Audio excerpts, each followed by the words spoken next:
up against that previous stitch. And what happens as you go down is your needle pushes against the previous satin stitches, and your stitch then follows to hold that in position and compacts them together. Now we come up at this end, and the gap is important because if we don't leave it, the stitch will flatten very rapidly, and we're trying to maintain this lovely long angle. The longer the stitch, the steeper the stitch, or the steeper the angle in satin stitch, the more glossy and white the satin stitch is going to appear. So we want to keep that lovely long stitch and lovely smooth angle that's maintained all the way to the base of the leaf. If I came up very close to the previous stitch here, what that does is there isn't space for it to lie, and it will force it to come over the leaf in a flatter angle. So to counterbalance that, we leave that little gap. And that's important to pull the tail of the stitch down on this upper edge towards the base of the leaf, keeping that angle long. The opposite's true on this edge. We want to pull this end of the stitch up towards the point of the leaf, thereby extending the length and flow of the stitch as much as possible. So we push this way. So again, line of needle, parallel to split stitch, laying alongside it. A lot of people think it's this, with the needle digging in under the split stitch and at 90 degrees to it. That's absolutely not what you want to do. Instead, we're pushing with the flat of the needle against the split stitch, so we're not damaging it. We're raising the needle at 45 degrees, and we're tucking the needle towards and under that previous satin stitch. And you will feel those previous stitches compact together and ease into place. Don't pull too tight. If you pull too tight, your padding will be squished and will just become a very skinny leaf. So up on the upper edge, little bit of breathing space between your needle and the previous stitch, and down on the lower edge, parallel to split stitch, 45 degrees from the fabric and tucking towards and under the previous stitch. You're not digging into those previous stitches, you are just laying against them, but you're tucking towards them nice and neatly so that there's no gap formed.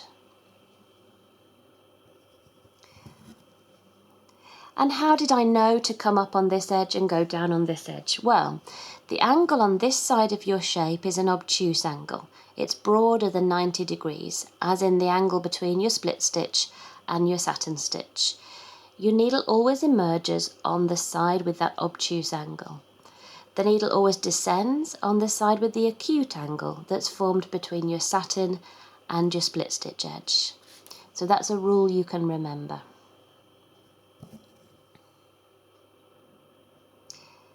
The other reason for that is that it's much more comfortable to come up here where we've got a clear space, we can clearly see where the needle's coming up.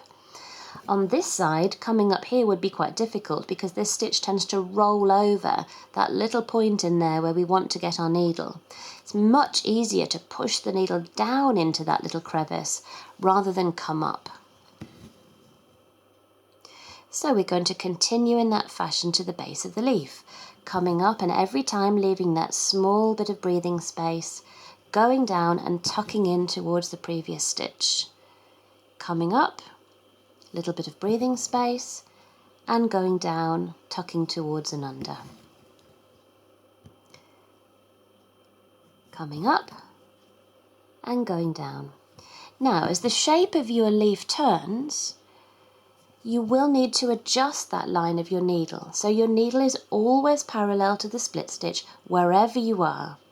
So here we were like this, and your needle each time it descends is turning so that it's always parallel to that split stitch edge. So now we're here, it's going to in at that angle. So let the line of needle follow round with the shape. If you find that your angle is flattening and you want to turn it a little more rapidly, we can do the process of putting a wedge stitch in, which is a short stitch, about 2/3 or 3/4 the length of the full satin stitches, and helps to just bump the angle round more rapidly. You shouldn't need many in a shape like this because it's not turning very rapidly, but in other shapes that do curl much more, you will find you need them. So we want to pull this upper side down a little more rapidly without pulling the lower side down. And to do that, we come up as normal, leaving the breathing space between your thread and the previous stitch, and we descend, tucking into the padding tucking the needle towards and under the previous satin stitch, and the needle is flowing across the shape so that it glides in and under that stitch.